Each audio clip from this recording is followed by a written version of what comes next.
जय गुरु जी संगत जी। गुरु जी के श्री चरणों में कोटि कोटि प्रणाम।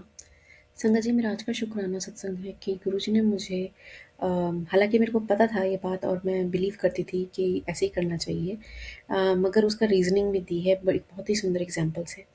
तो क्या हुआ कि आज सुबह मेरे पास एक सत्संग आया जिसमें आंटी जी ओल्ड संगत हैं, गुरुजी महाराज से मिल चुकी हैं, 2005 में जुड़ी थी, जहाँ तक मुझे समय बताया गया जो है सत्संग में वो याद है।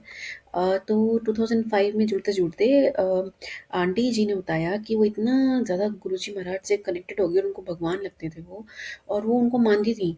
और उनका मतलब वो इस कदर कनेक्टेड थी कि जब गुरुजी महाराज ने अपना फिजिकल फॉर्म छोड़ा तो आंटी को एक शुरू से ही लाइक सर में कुछ था जो ऑपरेट होना था, ट्रीटमेंट जो था वो ऑपरेट होना था, और उसमें इतना ज़्यादा वो रिस्की था कि डॉक्टर्स ने कहा था 50-50 चांसेस है जीने के।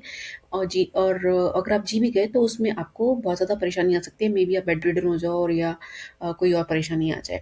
तो आंटी को डर लगता था और इसलिए आंटी सर्जरी कभी नहीं कराती थी। वो कहती थी मेरे को गुरुजी महाराज पर यकीन है। तो बट आंटी कभी माँगती भी नहीं थी गुरुजी महाराज से। इवन वो प्रसाद भी उनसे नहीं माँगती थी, उनको बुला के दिया जाता था तो वो लेती थी। तो आंटी का ये ऐसा भाव था गुरुजी महाराज का, जब वो फिज़िकल फ़ॉर्म में थे तब और बाद में भी। तो बाद में जब थोड़े समय बीत गया गुरुजी महाराज के समाधि लेने के बाद, तो आंटी को परेशानी हुई इसी ट्रीटमेंट से, कि मतलब इसी चीज़ इस परेशानी से। तो उनके बेटे डॉक्टर हैं और बेटा डॉक्टर है, और उन्होंने कहा कि आपको इसको ट्रीट कराना चाहिए। तो आंटी ने कहा कि नहीं, मेरे गुरुजी महाराज अपने आप देख लेंगे, मेरे को उन पर विश्वास है। तो आप ये सोचिए कि गुरुजी महाराज, आंटी ने बताया कि उनको ऐसा कुछ ड्रीम आया कि जिसमें आंटी ने देखा कि गुरुजी महाराज के सामने आंटी बैठी है, ऐसी संगत का हॉल है, और गुरुजी महाराज ने उधर सर पर टच किया और कहा कि खराब है। तो दूसरी बार उन्होंने दोबारा टच किया, फिर थोड़ी देर बाद फिर कहते हैं कि खराब है, ठीक करना पड़ेगा, ठीक हो जाएगा, चिंता ना कर।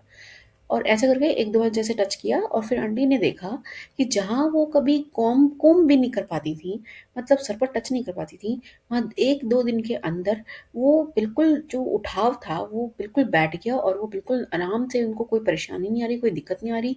मतलब आंटी को वो उससे इतनी परेशानी थी कि आंटी को चक्कर आते थे और उल्टियाँ होती थी, और सर आंखों के आगे अंधेरा आ जाता था। मतलब काफ़ी परेशानी वाली बात स्थिति थी। तो मतलब मैं ये बताना चाह रही हूँ कि उनका कनेक्शन गुरुजी महाराज के साथ इतना स्ट्रॉन्ग था कि गुरुजी महाराज ने उनको हील किया। उनका ट्रीटमेंट मतलब ऑपरेशन ही बंद कर, मतलब हटा ही दी, वो बात ही हटा दी लाइफ से कि ऑपरेशन हो, और बिना ऑपरेशन के ट्रीट कर दिया। तो अब वो आंटी बताती हैं कि जो मेरा सत्संग है वो ये है कि रिपीटेड सत्संग क्यों सुनना चाहिए। तो आंटी बताती हैं कि रिपीटेड सत्संग आपकी मेडिसिन है। अगर गुरुजी महाराज आपके सामने एक सत्संग बार बार ला रहे हैं तो वो सुनो, वो तुम्हारी मेडिसिन है। अब वो कैसे, एक एग्जाम्पल देती हैं, बहुत ही सुंदर एग्जाम्पल है जिसको सुन के सबको बिलीव होगा कि ये सच है और ऐसा ही होना चाहिए। कि अगर हम डॉक्टर के पास जाते हैं तो डॉक्टर हमारे को एक डोज नहीं देता, वो पूरा कोर्स होता है उसका। वो सेम दवाई आपको रिपीटेडली खानी पड़ती है, तब जाके आपके शरीर से वो बीमारी निकलती है। सिमिलरली हमारे गुरुजी महाराज की हीलिंग सत्संग के द्वारा होती है। तो उनका ये प्रोसेस है। तो अगर कोई सत्संग वो बार बार आपके पास आ रहा है, तो दैट मीन्स कि ये आपकी हीलिंग प्रोसेस का पार्ट है। You have to take that medicine again and again till the time वो अपीयर होना बंद हो जाता है। तो ये करिए, क्योंकि मैंने कई बार नोटिस किया है कि पहले मैं ऐसे करती थी, बट मेरे अंदर से आवाज़ आई मुझे नहीं करना चाहिए। अ, अगर पॉप हुआ है सडनली इतने टाइम बाद सुनने के बाद, तो कोई तो बात होगी। तो मेरे इस अंतरात्मा की आवाज़ ने मुझे ये करने पर मजबूर किया, और मैंने वो किया। और उसके बाद ये जो डिटेल्स हैं ये आने लगी मेरे सामने कि उसकी रीजनिंग क्या है बिहाइंड बिहाइंड दैट थिंग, कि वो क्यों पॉपअप होते हैं।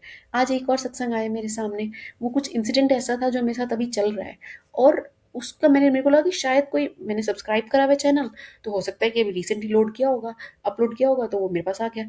आई saw it has been uploaded 3 years before. 3 साल पहले हुआ था वो अपलोड, और उसने वो सत्संग मेरे सामने आज आया है। क्यों? क्योंकि मेरी सिचुएशंस कुछ वैसी चल रही हैं। वो जो सत्संग था वो मेरी सिचुएशन से मैच करता हुआ था। तो ये हमारी मालिक की कृपा है कि जो भी आपकी स्क्रीन पर पॉप होता है, ऑफ कोर्स अनसेंट तो नहीं, इतना तो आपको भी सत्संग सुनने से समझ में आ जाता होगा कि कहाँ सही है और कहाँ व्यूज़ के लिए सत्संग हो रहे हैं।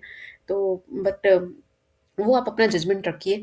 बट अगर कोई ऐसा आपको सत्संग लग रहा है तो प्लीज़ उसे ज़रूर सुनिए, उसे इग्नोर मत कीजिए। तो शुक्राना मालिक, आपने इतने सुंदर एग्ज़ाम्पल के साथ ये